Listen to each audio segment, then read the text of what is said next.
Olá, meus irmãos e irmãs, amigos e amigas.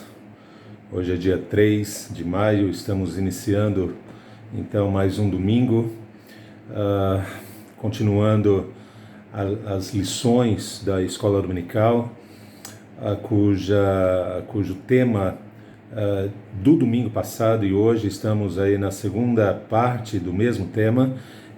O cristão precisa saber onde pisa. Na verdade, o tema original é o líder precisa saber onde pisa, mas eu transfiro aqui a expressão líder para cristão, então ficamos com isso. O cristão precisa saber onde pisa. Eu sou o reverendo Fábio Teixeira Gonçalves, pastor da Igreja Presbiteriana de Conchas, e gostaria então de chamar a atenção de todos para que, atentos ao tema, possamos juntos aprender um pouco mais nessa manhã.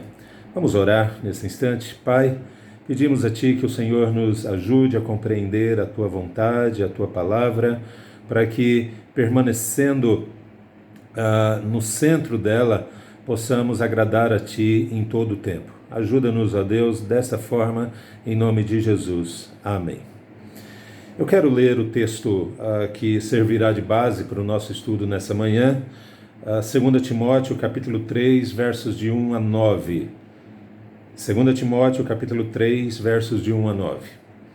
Sabe, porém, isto: nos últimos dias sobrevirão tempos difíceis, pois os homens serão egoístas, avarentos, jactanciosos, arrogantes, blasfemadores, desobedientes aos pais, ingratos, irreverentes, desafeiçoados, implacáveis, caluniadores, sem domínio de si, cruéis, inimigos do bem, traidores, atrevidos, enfatuados, mais amigos dos prazeres que amigos de Deus, tendo forma de piedade, negando-lhe, entretanto, o poder. Foge também destes, pois entre estes se encontram os que penetram sorrateiramente nas casas e conseguem cativar mulherinhas sobrecarregadas de pecados, conduzidas de várias paixões, que aprendem sempre e jamais podem chegar ao conhecimento da verdade. E do modo por que Janes e Jambres resistiram a Moisés, também estes resistem à verdade. São homens de todo corrompidos na mente, réprobos quanto à fé. Eles, todavia, não irão avante, porque a sua insensatez será a todos evidente, como também aconteceu com a daqueles. Conforme já disse há pouco, estamos continuando aqui o que começamos na semana passada. O cristão precisa saber onde pisa. E prosseguindo na mesma toada, o que Paulo aqui então vai dizer, entre outras coisas, é que perversidade e religião se mesclam. Perversidade e religião se mesclam. Em 2 Timóteo, aqui no capítulo 3, finalzinho do versículo 4 e o versículo 5, diz o seguinte: são mais amigos dos prazeres do que amigos de Deus. Tendo estes, atenção agora, forma de piedade, negando-lhes, entretanto, o poder. E aí Paulo diz: foge desses. Foge desses. Veja, o que Paulo está dizendo é que Timóteo deveria fugir, ou seja, se distanciar de pessoas que tinham apenas uma aparência de espiritualidade, mas na verdade viviam como se Deus não existisse. Eu quero insistir nisso. Perversidade e religião estão muito mais próximos do que nós gostaríamos, muito mais próximos do que nós pensamos. Pode até parecer contraditório, mas observe, as pessoas mais perversas, a grande maioria das vezes, essas pessoas são religiosas. São pessoas que têm forma ou aparência de piedade, utilizando a expressão aqui de Paulo. E quando nós pensamos aqui na expressão piedade, precisamos pensar naquelas pessoas que se mostram absolutamente consagradas a um Deus ou a uma religião. Isso é piedade. Na história da humanidade, veja que coisa interessante. Na história da humanidade, há inúmeros relatos de crimes, muitas vezes crimes esses feitos em nome de Deus, ou como disse há pouco, em nome de uma religião. E eu quero aqui fazer uma pausa para dar alguns exemplos.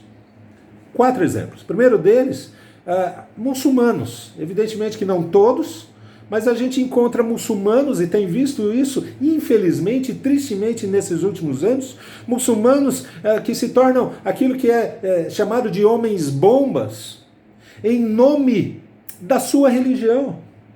Matam-se e matam muitas vezes dezenas, centenas de pessoas à sua volta em nome da religião.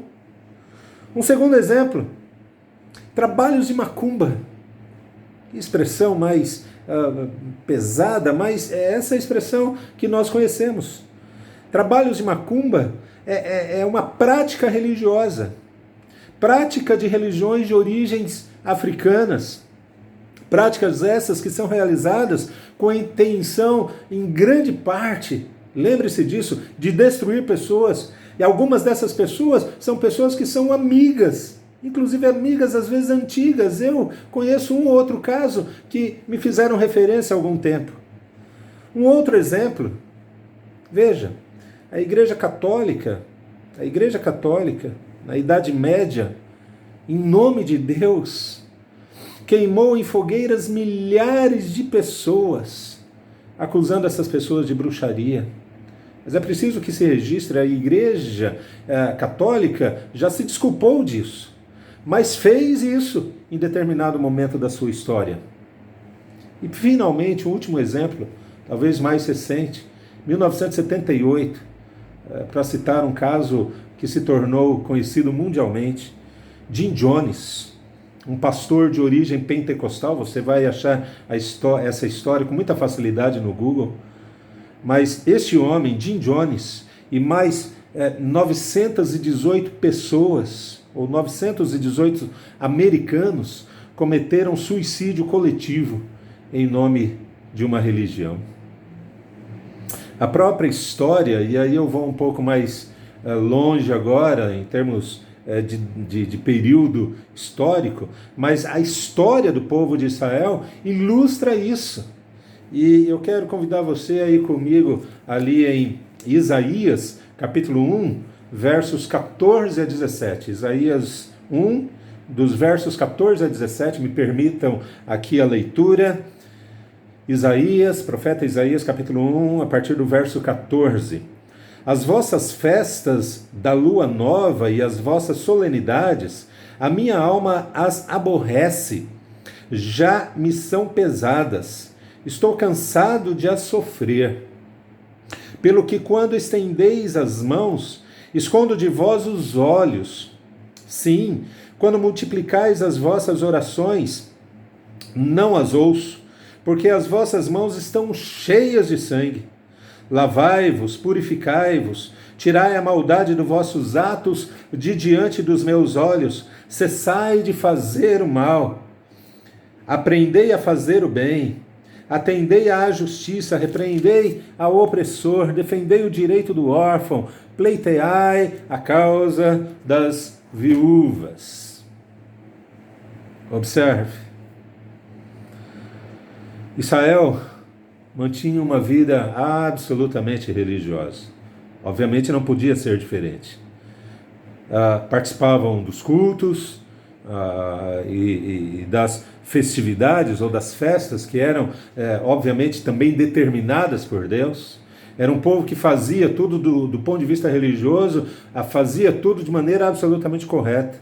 Fazia aquilo que se esperava. Entretanto, ao mesmo tempo, viviam envolvidos naturalmente, sem restrições, viviam em práticas imorais, participavam de todas as cerimônias religiosas, eram praticantes na sua religião, mas de maneira consciente abandonaram a moral bíblica. Abandonaram.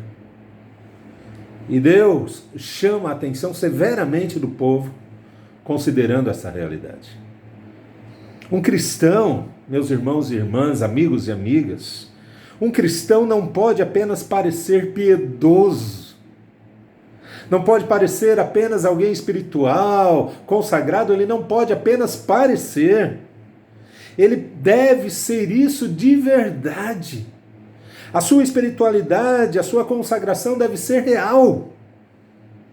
Veja, é comum, infelizmente é comum, pessoas simularem uma espiritualidade apenas porque é aquilo que as outras pessoas esperam dele, sobretudo quando se considera líderes cristãos. Mas veja, isso está errado. Está errado. 1 Timóteo, capítulo 4, versículo 12, Paulo diz ali a Timóteo que ele deveria ser padrão dos fiéis na palavra, no procedimento, no amor, na fé e na pureza. Não apenas como pastor ele deveria ser padrão, mas como crente em Jesus Cristo, como cristão. Eu quero lembrar a você que a Bíblia o tempo todo assevera essa verdade, que aqueles que são mais velhos na fé, são mais experientes na fé, devem servir de padrão para os mais novos. Esta é a estrutura de ensino das Escrituras Sagradas. E, portanto, assim devem ser os cristãos alcançados pela graça salvadora da cruz de Cristo. Assim devem ser os crentes em Jesus Cristo. Devem ser sinceros e honestos na sua relação com Deus. Devem ser, sobretudo, verdadeiros quando estão perto dos olhos das pessoas, mas também quando estão longe desses mesmos olhos. Fica aqui então o alerta de Paulo. Fuja das pessoas que só têm aparência de piedade, de uma espiritualidade. Fuja dessas pessoas. Não se associe com elas, não se associe. Ao contrário, se junte a pessoas verdadeiramente crentes em Jesus Cristo. Ande com essas pessoas. Este é o conselho das Escrituras Sagradas. Fuja, portanto, fuja da tentação pessoal de viver de aparência. Primeira coisa, fuja disso. Segunda coisa, fuja da aparência de espiritualidade de outras pessoas. Esta é a primeira consideração que precisamos fazer aqui nesta manhã. Todo cristão precisa saber onde pisa, que mundo é esse, em que terreno ele caminha.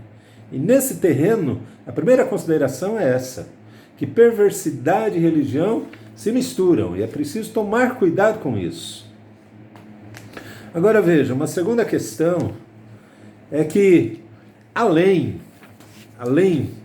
de serem imorais e vivendo apenas de aparência religiosa, essas pessoas ainda tentam cativar outros para pensarem e agirem como ela.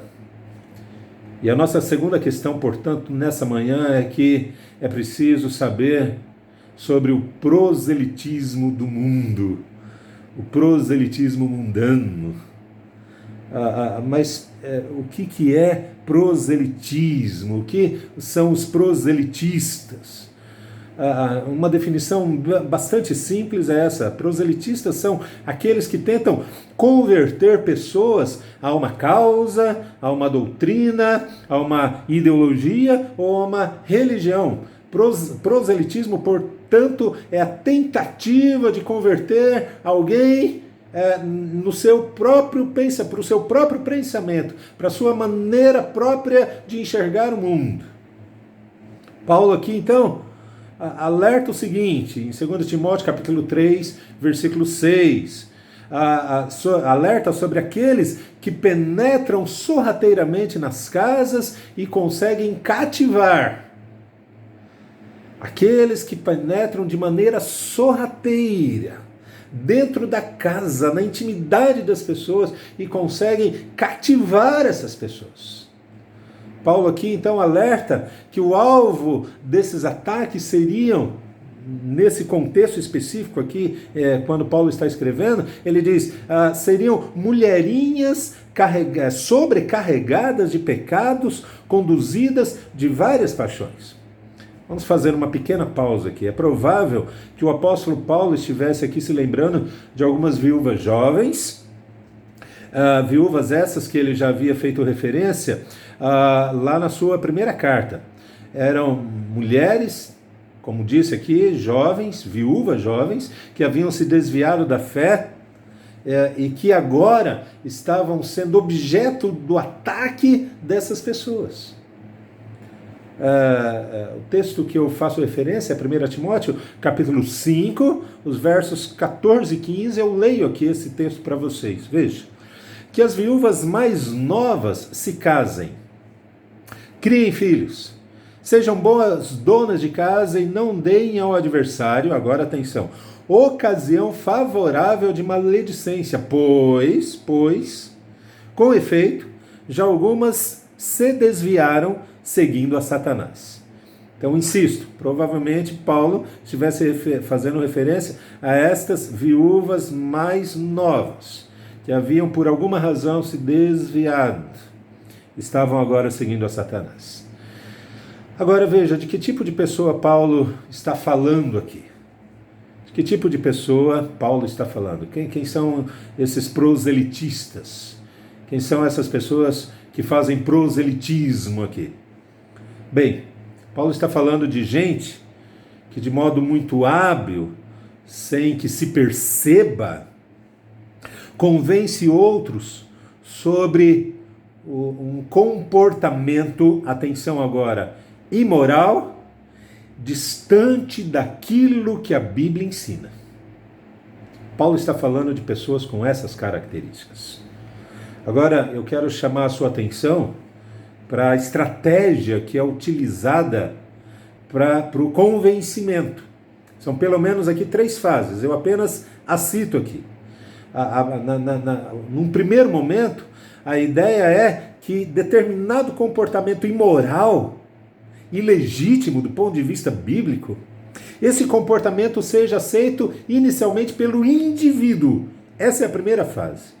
A segunda fase é que esse comportamento, depois desse indivíduo estar absolutamente convencido, é que esse comportamento se torne também aceito e passa a ser propagado pelos que cercam esse indivíduo. Veja que a disseminação começa a acontecer e, finalmente, que esse comportamento se torne, então, um padrão social.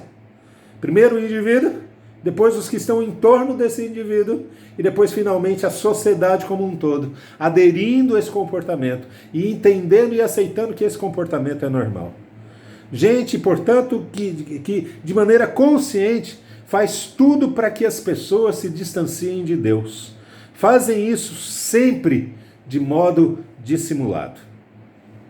Agora veja, isso tem sido visto frequentemente em nossos dias. Antigamente, e imagino eu que todos os que estão me assistindo nesse instante concordarão com isso, antigamente as pessoas se envergonhavam dos seus pecados. Tentavam ao máximo esconder as suas falhas de caráter. Coisas más eram praticadas somente às escondidas, até porque a própria sociedade criminalizava isso. Criminalizava ou recriminava, né? Melhor dizendo, recriminava isso. E eu vou dar alguns exemplos aqui. Adultério, prostituição, roubos, furtos, vícios, pornografia, etc. Essas coisas todas antigamente eram feitas às escondidas. No entanto, tudo mudou. Tudo mudou hoje. Hoje, tais comportamentos não são apenas praticados abertamente, como muitas vezes defendidos, incentivados e aprovados socialmente. Músicas, filmes, teatros, novelas, comerciais de TV, etc.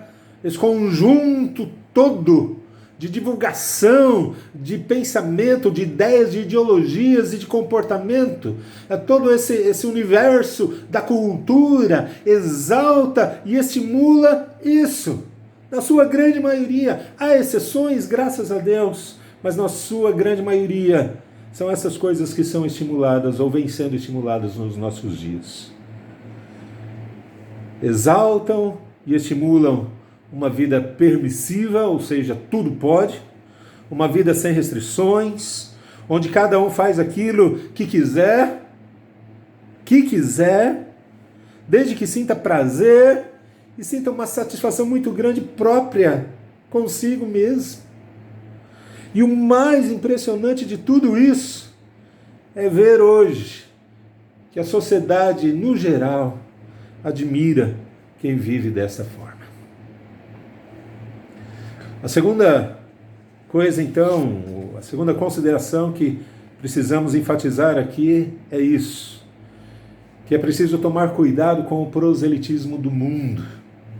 O mundo, o tempo todo, tenta conquistar mais e mais pessoas para si, distanciando essas pessoas de Deus. Mas eu caminho um pouco mais e faço a seguinte pergunta agora aqui.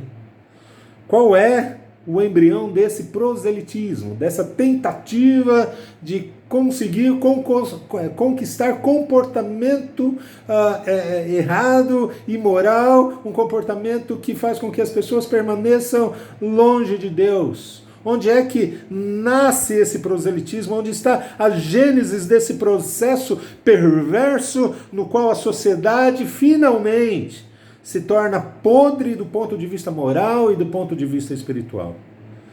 A resposta é: tudo nasce na educação. Na educação.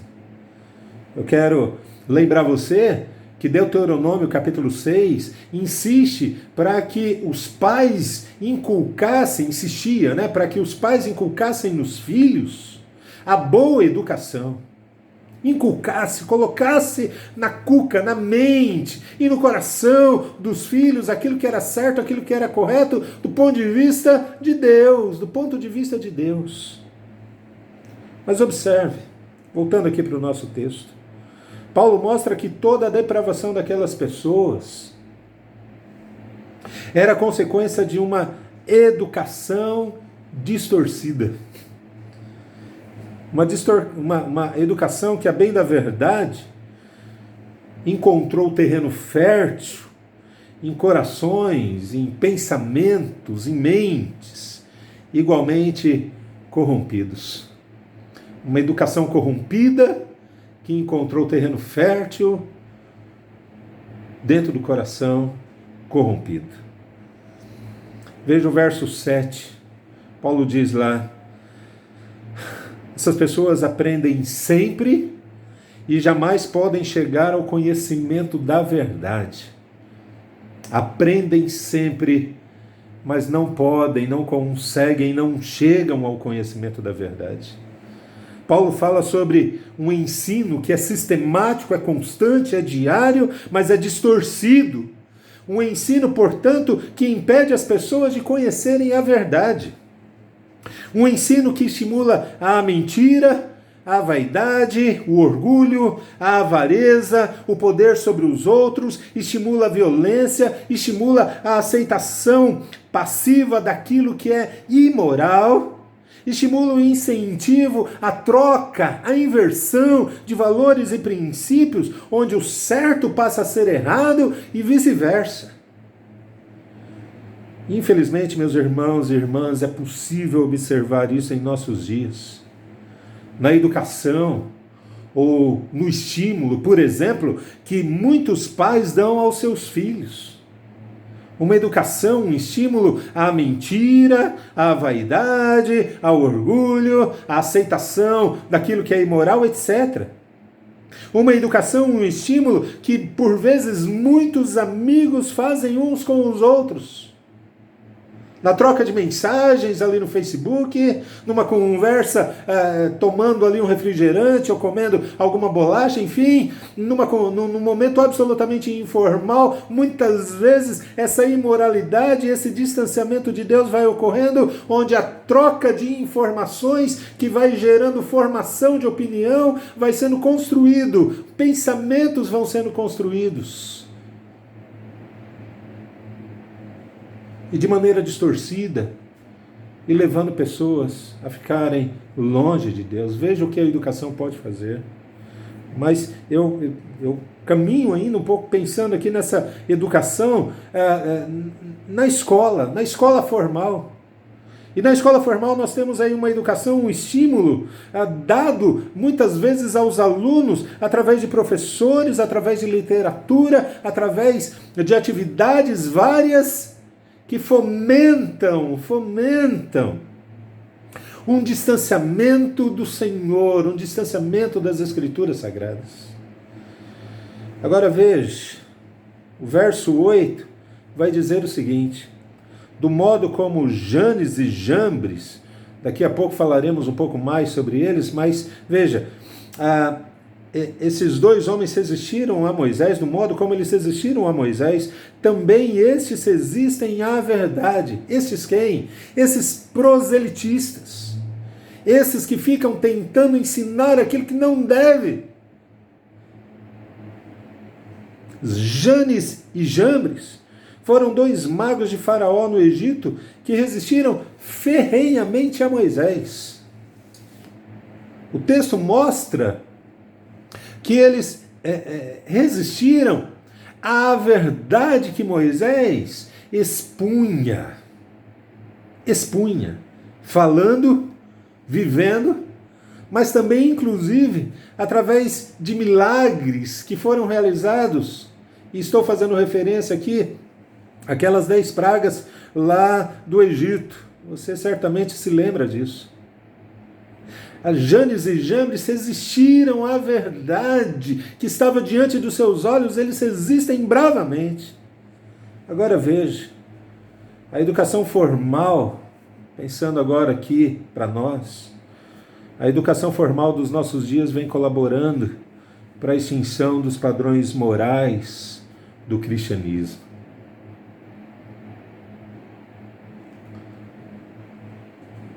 A educação formal vem fazendo isso. As nossas escolas, por vezes, conseguem formar técnicos e profissionais de excelência, é verdade, em várias áreas. No entanto, essas mesmas escolas não conseguem eliminar desses mesmos cidadãos ou desses mesmos estudantes ou alunos, não conseguem eliminar dos seus corações o amor de si mesmos. Não conseguem. Revelando inúmeras vezes que o conhecimento adquirido por esses alunos, por esses cidadãos, muitas vezes servem de instrumento, não para, de fato, colaborar ou ajudar, mas para, sobretudo, rechaçar os seus semelhantes, para se sentirem e se verem superiores a outros. Há aqui, portanto, um sério alerta aos pais e aos estudantes cristãos, e eu queria que você ficasse bastante atento a isso. Em primeiro lugar, um alerta aos pais cristãos. Não deixem a educação de seus filhos a cargo exclusivamente das escolas, não deixe. Ensine seus filhos sobre a salvação unicamente por meio de Jesus Cristo. Ensine seus filhos sobre a relação correta com Deus. Ensine os seus filhos os valores bíblicos. Não terceirize a educação dos seus filhos, por favor, não façam isso. Não passem essa responsabilidade para a igreja ou para a escola secular. Observem, os pais são os principais professores dos filhos, sendo eles próprios. E agora lembra aqui do que Paulo disse a Timóteo na sua primeira carta. Os pais são modelos na palavra, no procedimento, no amor, na fé e na pureza. Os pais, sim, são esses modelos. E os pais, sim, devem ser os grandes e principais educadores dos seus filhos. Mas também faço um alerta aqui aos estudantes cristãos. Tenham cuidado com o que aprendem nos colégios, bem como nas faculdades ou nas universidades. Tenham muito cuidado, por favor. Há muita coisa perniciosa sendo ensinada com a intenção de destruir os nossos fundamentos morais e religiosos.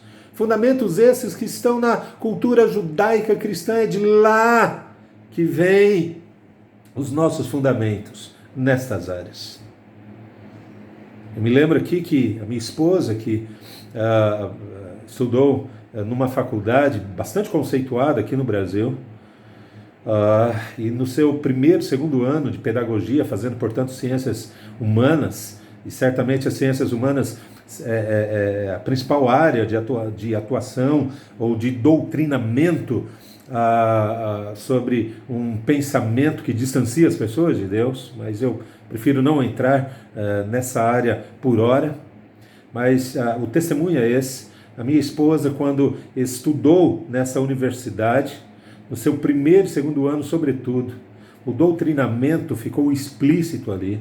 Um doutrinamento cujo conteúdo era bastante distante daquilo que as Escrituras Sagradas ensinam. Então, eu preciso dizer aqui, há um programa em curso, para não utilizar a expressão aqui, teoria da conspiração, quero evitar isso por hora também, mas certamente há um projeto aí que está em andamento a serviço do mal, para tornar os últimos dias, utilizando aqui a expressão bíblica, os últimos dias um período de selvageria moral, ao mesmo tempo que incríveis avanços tecnológicos e científicos acontecem.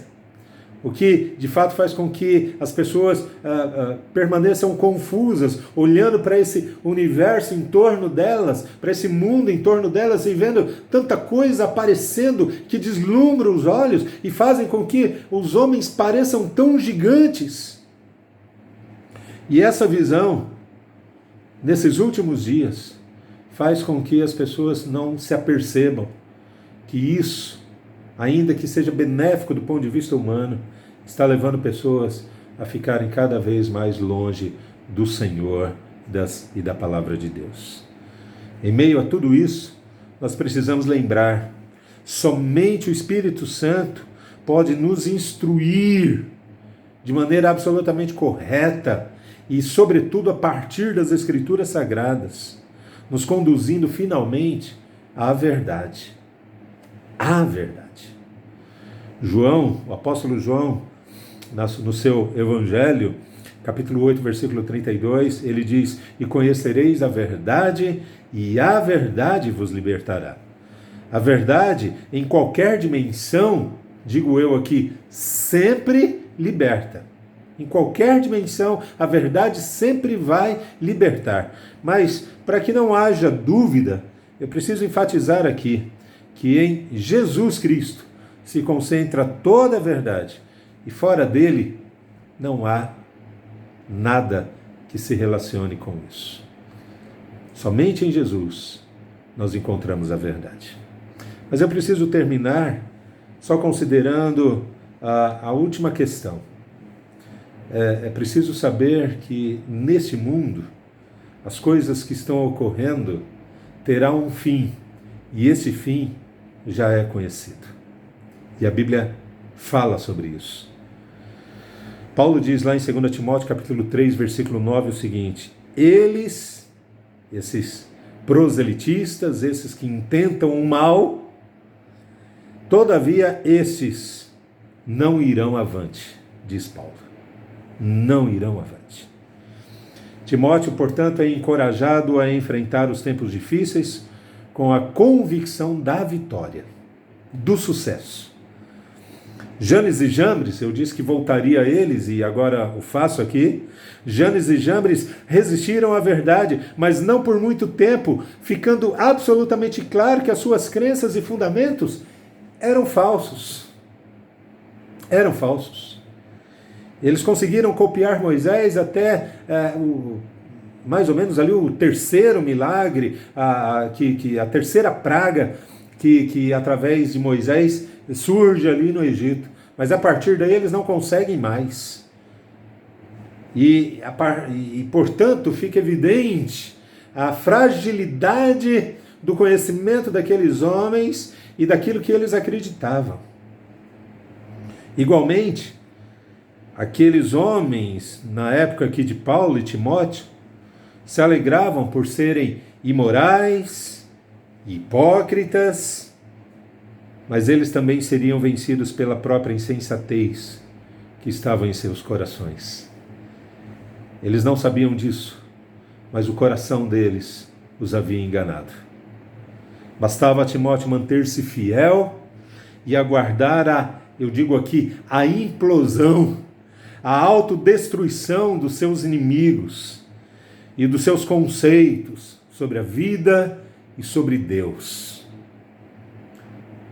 Para esses homens do mal, o que os aguarda é a derrota. E sem saber, eles caminham para isso. Paulo diz: eles não irão avante.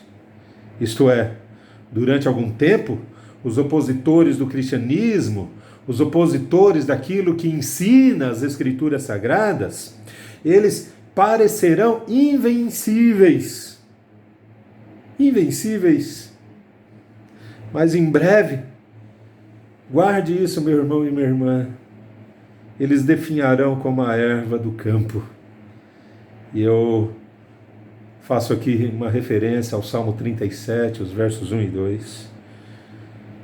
Não te indignes por causa dos malfeitores, nem tenhas inveja dos que praticam a iniquidade, pois dentro em breve eles definharão como a relva e murcharão como a erva verde.